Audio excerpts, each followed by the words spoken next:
Bonjour à tous. En ce jour du 19 octobre, plongeons dans un épisode captivant du dénouement de la guerre d'indépendance américaine, un moment crucial de l'histoire qui a scellé la naissance des États-Unis. Il était encore 16h, en ce jour d'octobre 1780, les Anglais ignoraient encore l'amer destin qui les attendait.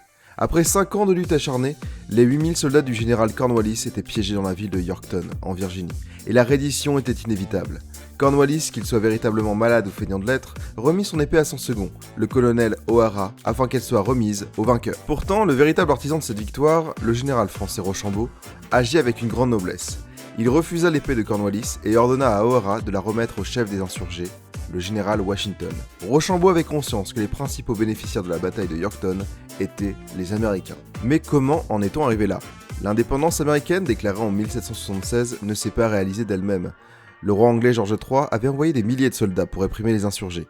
Les Américains manquaient d'expérience militaire, d'armes et de munitions. Ils devaient pourtant affronter la meilleure armée du monde. Face à cette situation déséquilibrée, les Américains ont opté pour la guerre du faible, basée sur les embuscades et le harcèlement.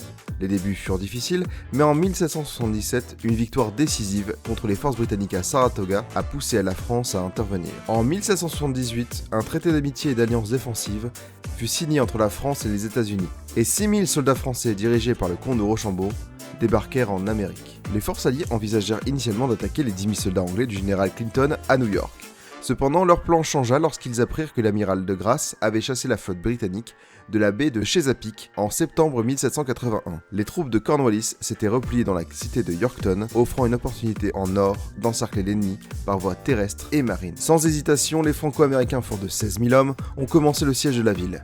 Rochambeau et les ingénieurs français ont déployé leur expertise, tandis que des tranchées ont permis de rapprocher les canons, réduisant les batteries ennemies au silence. Le 17 octobre 1781, Cornwallis a bien compris que tout était perdu.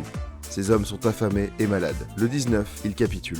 La bataille de Yorktown a marqué la victoire incontestable des Américains. Comme le disait Lafayette à Vergennes, la partie est jouée et le 5e acte vient de finir.